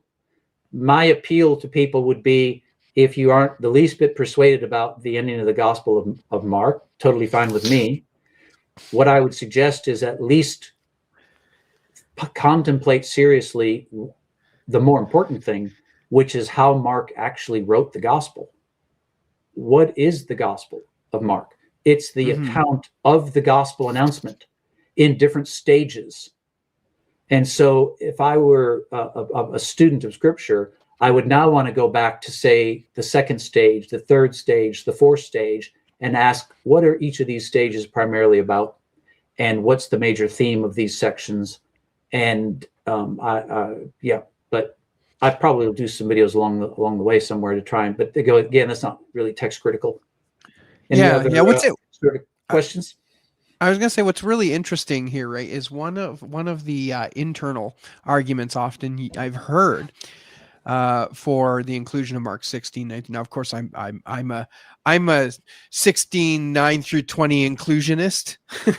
Right. There's a number of inclusionists have suggested part of the reason why it should be in there is because that leaves, if it's not in there, it leaves the Gospel of Mark without an eyewitness account to the resurrection. And I have used this argument and I have considered it, and then I waffled on it. But then now that you hear this sort of internal argument that you're making here, the refraining and the structure of how Mark is written, it really appears that there's a lot more to that argument than initially thought. Right. I think the argument by itself doesn't have a lot of strength, but if you put it into the context of the narrative, the way he actually constructed the narratives, it strengthens that element. I would want to say, or just if I may push back on the external. Yeah, by all means. That one of the problems with the two major camps in text criticism, everybody knows there's two major camps. There's a few other camps too. James Snapp has a particular approach that's kind of his own way, which is really worth thinking about. And so does seriously thinking about, and there's thoroughgoing textual criticism and so on. But really, there's two dominant camps, as everybody knows: Byzantine priority versus the reasoned eclecticism. One of the problems with those approaches is that whichever approach you choose, sort of ends that is the solution to the end, to how people determine the end of Mark. In other words, if you choose reasoned eclecticism, almost all of them, sort of by the approach itself and its basic principles, are led to the view that verses 9 to 20 weren't original. If you choose Byzantine priority as your approach, the very approach itself, its principles, lead you to a specific external conclusion. So if that's one of the problems with the text critical approaches, is it's just so obvious that the approach you choose sort of leads you to a specific conclusion. And you kind of wonder, if you're someone like me, is it really so objective? Or is it just the underlying principles you're choosing beforehand, and that just kind of forces you to one position or the other? What I'm doing, of course, is not really trying to make a text critical argument. I'm trying to just understand the book of Mark, and it's informing how we read the ending. And that's not really bound to a particular text critical approach. And I think it has some serious objective gravitas that people from either side could look at and have some problems denying at least some of these elements. Now, if a person is by nature has never heard something like this, most people don't realize the Gospels are written like this. If we had talked about John tonight, probably most people would be surprised how John quite has constructed his narrative, or Luke or Matthew or whatever. They're just not familiar with it, or Genesis for that matter, or Exodus. Yeah. And it's just because they're not familiar with it, so they might be a little skeptical because they're just not aware that the writers have done this. And so I would only appeal to people, give it some time to sink in a little bit and look at it yourself. And you decide if you think it's externally objective, or if I'm creating it out of my head. These aren't chiasms, kind of stuff. This is there's a lot more going on here.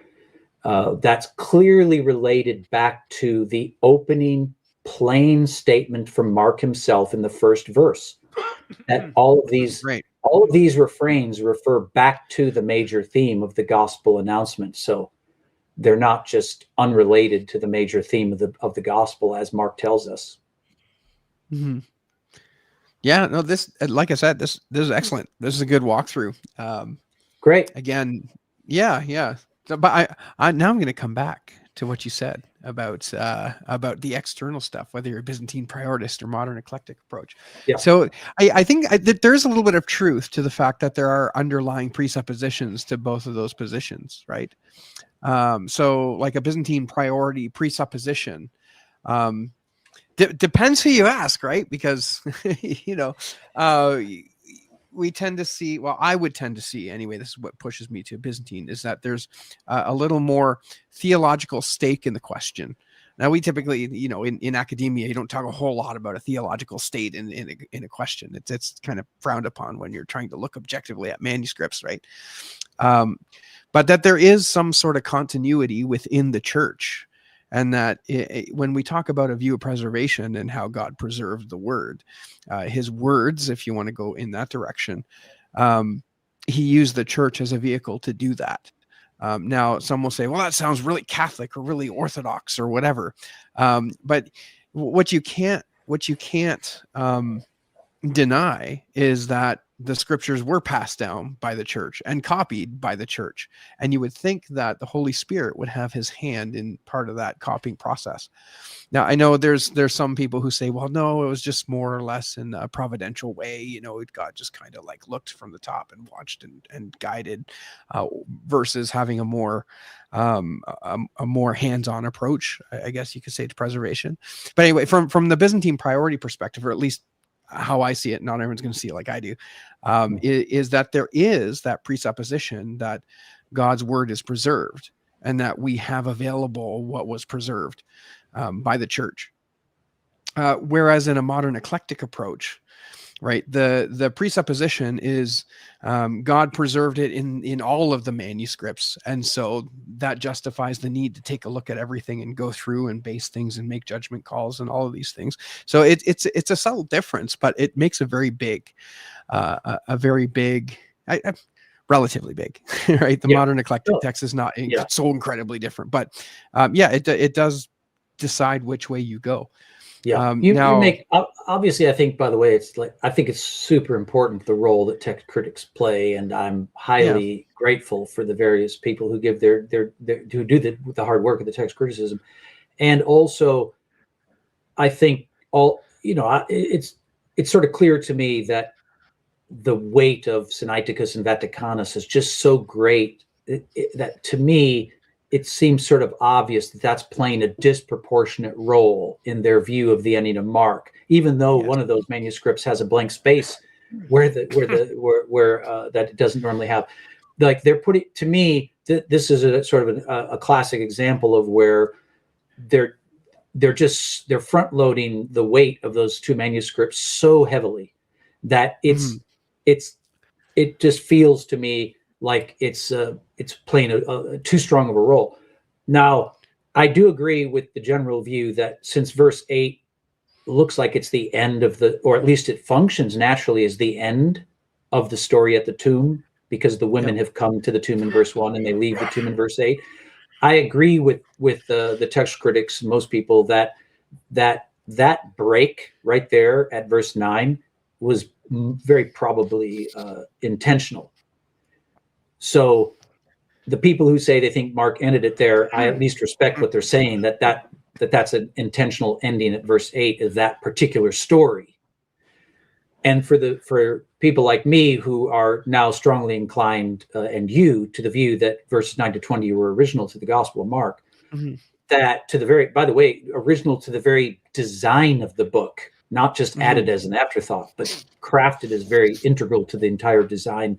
The lowest layer of compositional design included verses 9 to 20. I'm pretty convinced of that now.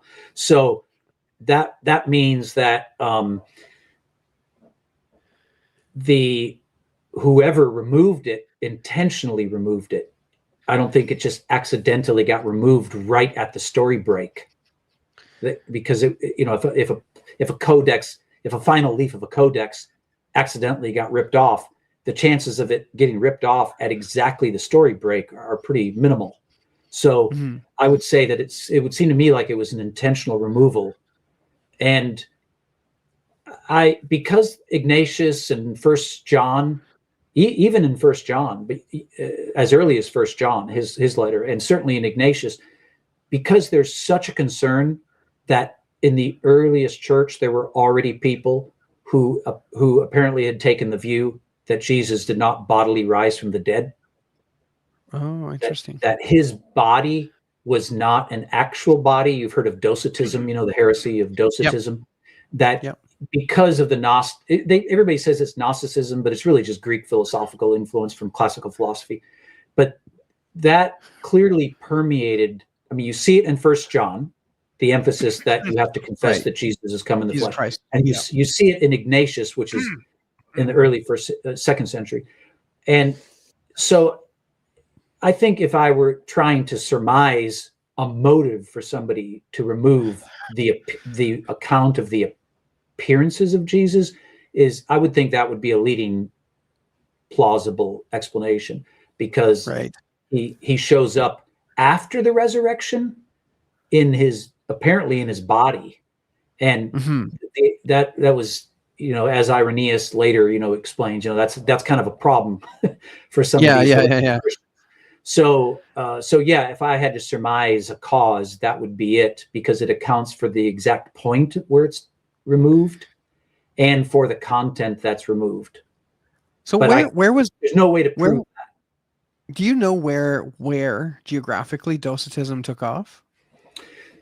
Well, I mean, because John is in Asia Minor, we know that it's present there. But you already see in Paul's earlier letters too, there's already that Greek philosophical influence, that material part, that the material creation is damaging to our spiritual life. Like we shouldn't eat certain foods. It's in Colossians. It's in Colossians chapter 2. It's in 1 Timothy chapter 4, where Paul has to address this already, I mean, this is in the 60s probably. So already. So, and then of course, First John, we don't know exactly when that's written, but certainly there in Asia Minor. So if I had to, I mean, that's all we have to go on, I guess, is in those areas, right? Where Colossae is in the same area of Asia Minor. And then of course, First Timothy is in Ephesus, and where probably John wrote First John. So yeah, it seems like it's in Asia Minor. I mean, again, you're talking Asia Minor. You understand is right on the Asia Minor was the original home to Greek philosophy. That's where Greek philosophy started. Is in Ionia, the coastline there, the Greek colonies, and then moved across the Aegean into Athens. So it was a very prestigious area for a lot of Greek philosophy. Yeah, okay. So that might again, this is historical surmising, right? There's no way to prove all this. I'm just saying that it increases my case if I can. I mean, I don't think I have to make a really strong external case, do I? I mean, 99% of the manuscripts include the story. It doesn't feel like I have to do a lot of heavy lifting to try. Yeah, externally, I mean, for me, it's clear cut, right? Yeah, and you have church fathers in the. I mean, Sinaiticus and Vaticanus are from Nicene Creed era, right? This is mid-3rd century or 4th century. I mean, 200 years before that, you have Tatian, Irenaeus, and Justin Martyr refer to the end of the mark. I mean, the external evidence is quite strong, actually. So I don't geographically, it's everywhere early too. You've got it. Rome, spread around. You've got it in France. You've got it in Carthage. You've got it in you got it in Egypt. You've got it in it's everywhere. It's all over. But the internal stuff, for me personally, for most of my life, I guess Christian life, I lean toward the majority view of text criticism on the ending of Mark, primarily because I rely on text critics, like everybody rely on their judgment. And also because I just thought it was very odd that it ended right at the break was at verse 9. I thought that seemed like the story maybe was supposed to end at verse 8, and then someone added it. It's just that was the impression I had, never having looked into. Again, I never really studied the Gospel of Mark until about a year and a half ago, where I really started to take it seriously, and then quickly dispelled my views of. By the way, some people will mention that the fact that there's no meeting in Galilee as an issue. They'll say, Jesus said he would meet the disciples in Galilee, but the long ending doesn't have any meeting in Galilee. I don't know if you've heard that argument. No, I haven't actually. Yeah, because he says in chapter 14 he'll meet them in Galilee, and then the angel informs the women to go tell the disciples that Jesus has been raised from the dead, he tells the women, go tell the disciples and Peter that he's been raised from the dead, and he'll meet you in Galilee. So the majority view, the people who are reasoned eclectic, I guess, in their text critical view, will often point out that there's no meeting in Galilee in the long ending, and they say that's a kind of narrative contradiction or something, that there's no meeting in Galilee. Right. But of course, if you end the gospel at verse 8, if you take the reasoned eclectic view and end the gospel at verse 8 as the original ending, there's also no meeting in Galilee. Right? Yeah. So they got the same problem. I don't know why they bring it up when they have the same problem. The people who do bring it up. But the thing that's missed is that Mark actually accounts for why there's no meeting in Galilee. So if you're going to meet Jesus in Galilee, you're going to meet him because he's been raised from the dead. Right? Right. But Mark tells you that when Mary Magdalene told the disciples that Jesus was alive and it appeared to her, Mark tells you they didn't believe her. Mm-hmm. Well, if they didn't believe her, they wouldn't have gone to Galilee because they didn't believe Jesus was raised from the dead. And then he appears to the two disciples. They go back into Jerusalem and tell the apostles that Jesus is raised from the dead. They don't believe those two guys either. So why would they go to Galilee? Yeah. So he appears to them then in Jerusalem, and then they know he's alive. Mark tells you they did all travel to Galilee. John tells you they did end up in Galilee. But of course, that was only after they believed he was raised from the dead. Yeah. No, that's interesting. I have not heard that argument before. I'm surprised you haven't heard that one. Yeah. Yeah. I'd like to think I'm caught up on the arguments for it, but apparently not. So that's okay. Well, This is enlightening. I was fascinated. Normally there's a little more interaction, but man, you were going. I just thought it would be good to let you Well, go. I hope I didn't speak too much. Yeah, no, it's good. It's good. Yeah. That's excellent. So I had some, what we'll do. Sorry, go ahead. You speak. All right. So what we'll do here before we log off, we've man, this has been the fastest hour and 45 minutes I've ever been. It's just knocking the stuff off, just mind blowing. My mind is just like, now I'm going to go through Mark and see if I can find where these natural divisions and stuff are. So let's be aware of some of the setting up of the refrains. But yeah. Let's do this. So we have I think 17 or so watching right now. It's been fluctuating a little bit while we were talking. But if you have any questions or thoughts on what you just heard, why don't you go ahead and ask them? I know there's probably like a 10 or 15-second delay, so we'll delay that out while you guys are typing away your questions. While you're doing that, I'm just going to say hello to a few people. Normally we get to that a little earlier, but we've got Ethan, not Ethanadzo. Ethan Azo. I got it. Friendly Neighborhood Jesus Freak is here in the house. We've got Christian McShaffrey. I saw you in there. Popped up there with a couple statements there, Mr. Moreno. If I miss you, sorry guys. But Bill, I also want to comment on your what was it? Neoelinika Profora. Your modern Greek pronunciation. Oh, good. You got me, yeah. Then the Milaolinika Keni, I guess you'd say. So, but yeah, there you go. Then Catalavenoelinika Polikala, Milaoligolinika. For those, I'm not there. I'm almost. Oh, okay. Actually, I'm not even almost there yet. Yeah. Again, my Greek I can read it, but that's my Greek was classical Greek, right? So, like Homer's Greek is so different from Plato's Greek, which is often quite different from Luke's Greek or something. So when you take classical Greek, you have to learn lots of different of the different styles of Greek. The New Testament Greek and Septuagint Greek is very easy on the eye. It's a lot easier to read than some of the other stuff. Yeah, I nod in agreement, but that's all I know is Koine and partially. So my experience with.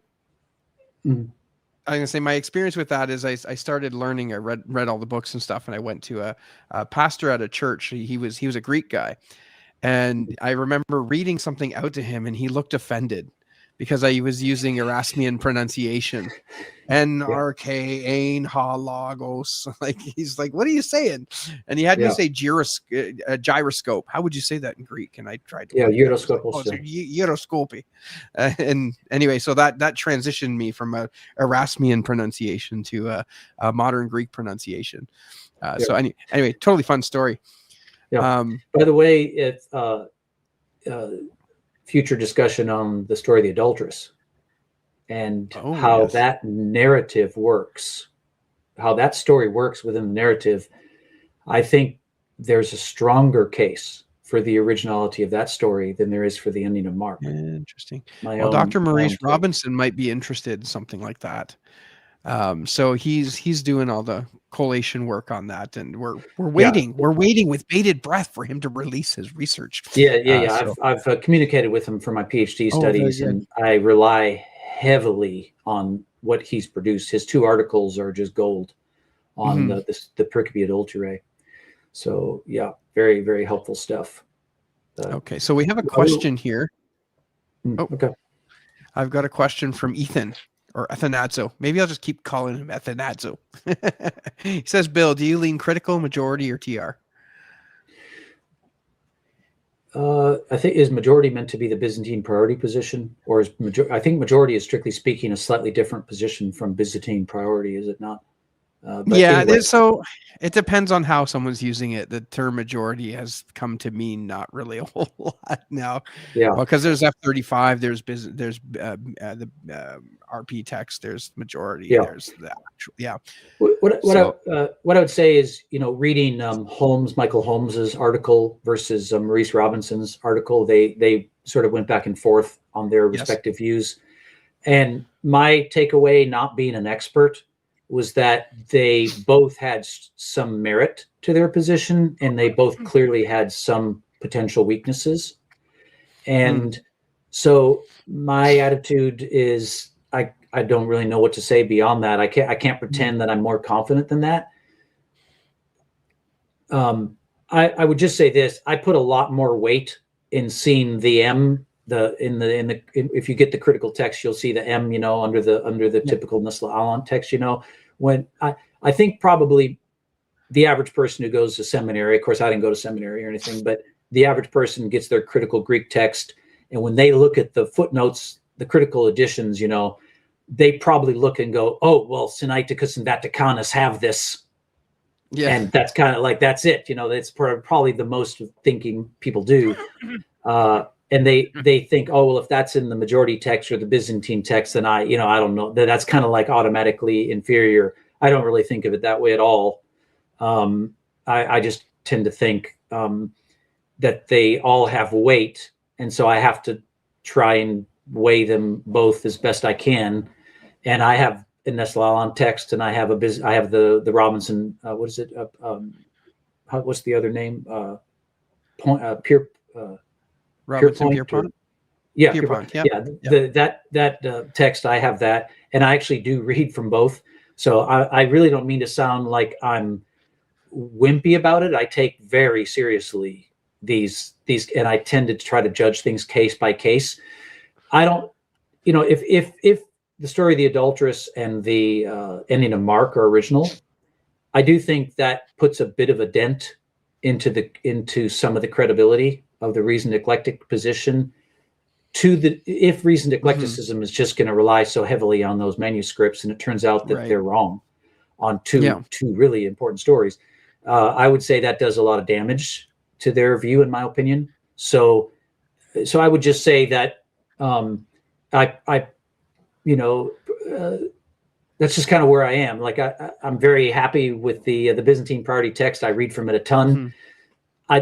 But I'm not sure I could say that I just sort of take that at face value as my approach and my, that's the text. I also really do believe the Lord's hand was in the text, the preservation of the text. I don't think that means every Byzantine reading means that we should, there may be a reason to dump one of those readings. And of course, they occasionally disagree among themselves and so on. The most interesting thing about Robinson's work is that he shows how the Pericope Adulterae shows that within the Byzantine tradition, there was actually multiple strands, at least 10 or 11 different strands. So that in itself is quite illuminating for people who otherwise think it was more like kind of two-dimensional, all the same kind of text.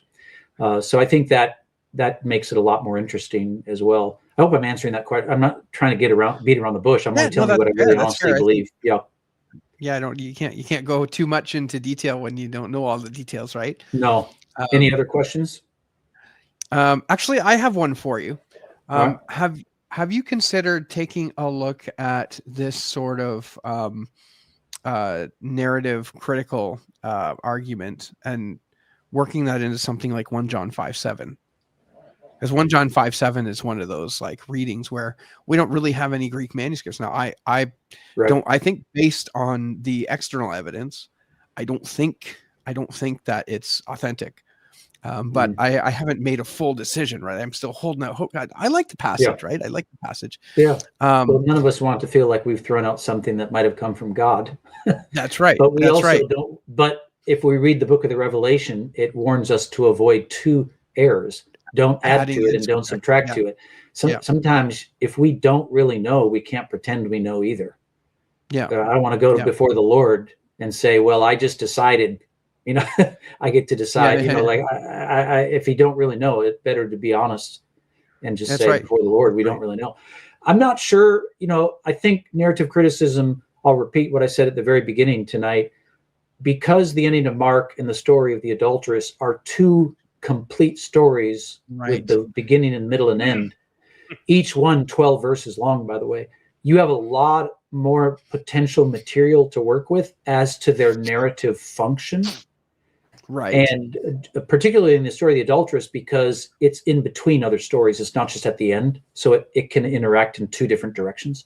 So that's different, from just one verse in 1 John 5. That I'm not sure you can it might be harder to argue off of that. I'm not so sure. Okay. Okay. All right. Did you find other triadic structures in chapter 14, 15, and 16 that differ from yours? In the actual chapters, no. If that's what that means, or does he mean that someone else saw a triadic structure and it was different from mine? I haven't seen that either. Very few people. He's got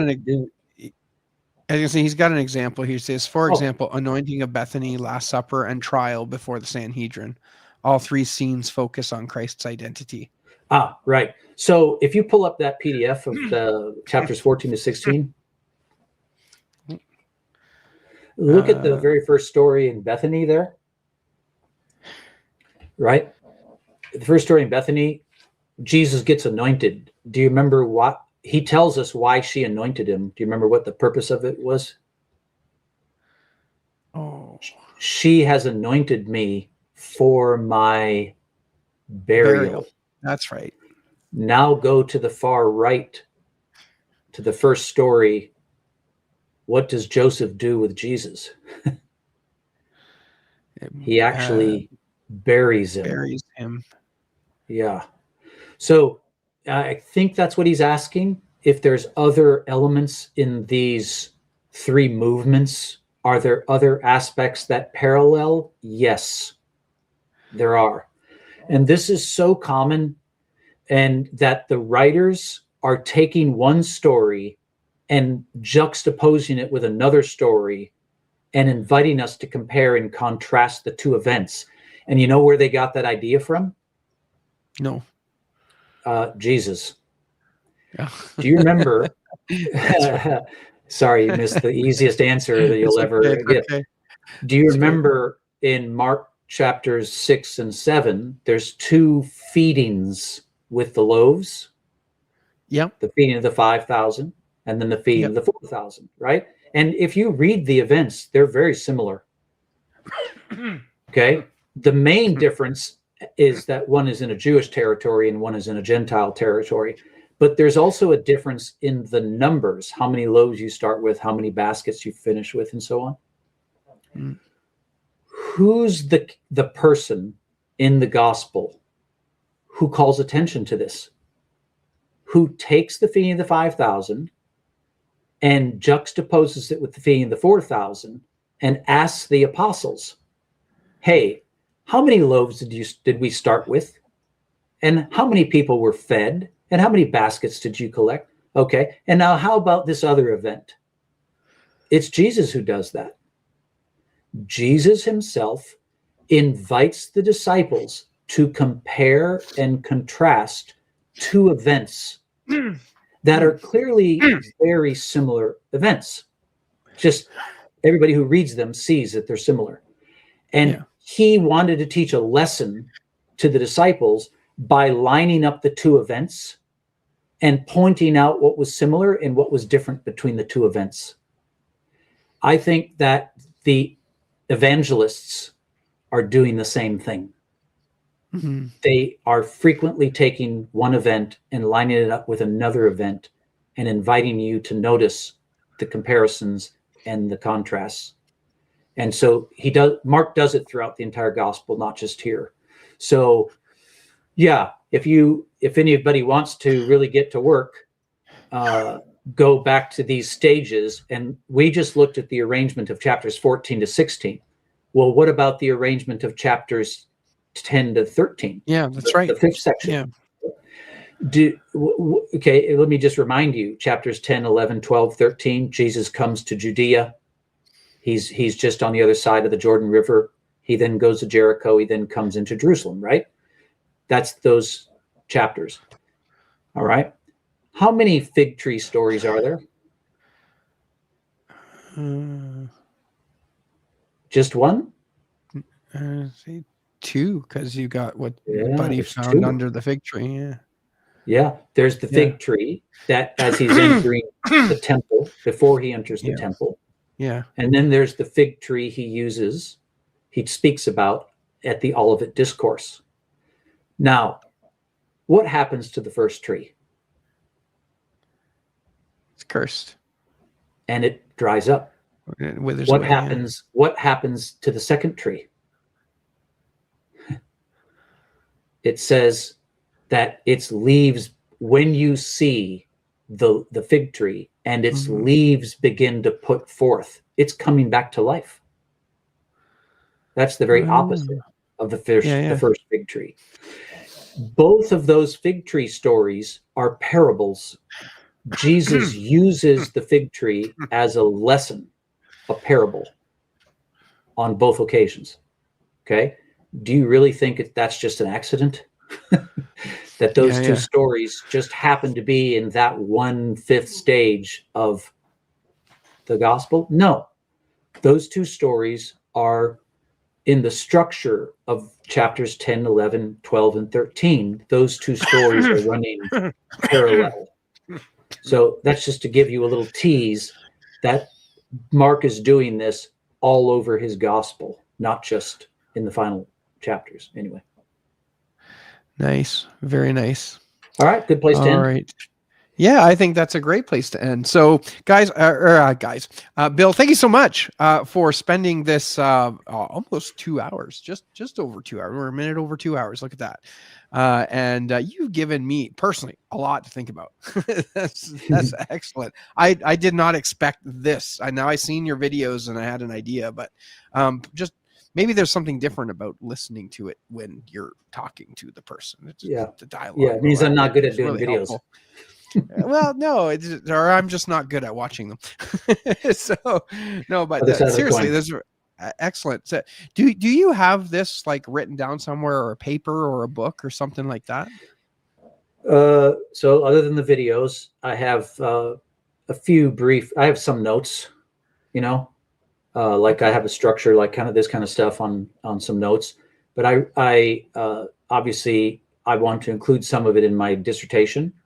And then, yes, I'd like to get it published. I'd like to drop, sort of a little booklet on the Gospel of Mark, sort of how the book works as a whole, and take people through it. I'm actually creating a reading guide for my YouTube channel, where I'm going to do like 50 videos to try and help a reader of Mark to just begin to read it more meaningful. And I'm taking people through it like this, but I haven't posted those yet. I've just started the first like 5. They'll probably end up being 50 or so. I have an app for iPub, and I've done reading guides for the book of Daniel, for Paul's letter to the Romans, and for Titus.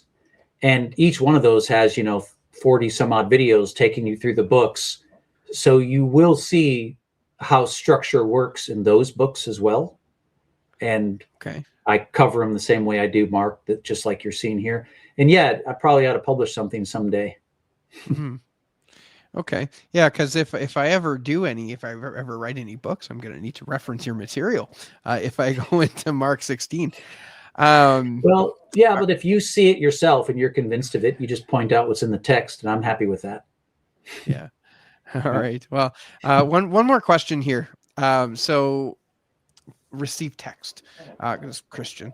Does Mr. Wortman agree with William Hendrickson's recapitulation theory of the literary structure of Revelation? I don't know his recapitulation theory. Do you know it, Dwayne? I don't know. Okay. No, this must be one of those like Presbyterian things. Okay. I do think I do think that there's a structure to the book of the Revelation. It also has a refrain, like Mark does.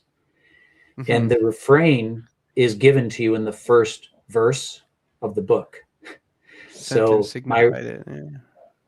the revelation in Greek, apokalypsis, the word revelation, apokalypsis, means the uncovering, to uncover. So opening something is the refrain for the book of the Revelation. Each of the major parts of the book begin with something being opened in heaven. So there's your refrain. I have no idea if Hendrickson talks about it that way. And then, of course, that's just using it. By the way, it also Revelation has a closing refrain for each of the sections, where the people in heaven will worship God and offer a poetic commentary to God about the judgments that have just ensued following the opening. And what are the things that John sees in heaven? I don't know if you ever noticed this. What do the judgments in the book of the Revelation actually proceed from?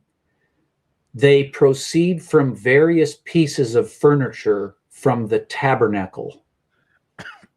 So each of the sections of the book of the Revelation come where something is opened in heaven, and John sees, like, the Ark of the Covenant, and then the altar of incense, and then all the judgments come out from the altar of incense. So if you want to understand what the judgments are all about in chapters 8, 9, 10, and 11 of the book of the Revelation, you have to know what the altar of incense was for in the tabernacle. And then when you get to the end of chapter 11, the people that are in heaven, along with the angels, will praise God and offer their songs, their poetic commentary on the judgments that have just happened. And that's how each of the sections ends in the book of the Revelation. I'd have no idea if Hendrickson follows that. So sorry, I can't answer your question. Right. All right. Okay. All right. He says, read More Than Conquers. Okay. Fantastic. Take a look at it. Will do. There Thanks we a go. lot for this. All right. So this was excellent. Now I'm hoping, Bill, that you will be able to come back when you take a look at more of the woman caught in adultery. I think that would be an interesting one to take a look at. So good. If you do any videos, I will probably see them. The algorithm's pretty good at feeding me this stuff. Okay, I'm getting ready to do some on her.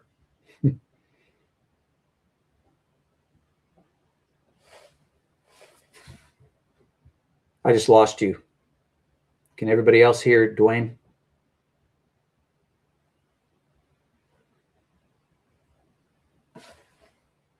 Can't hear you. If you can hear me, sorry. I don't know if it's my headphones died or if it's just.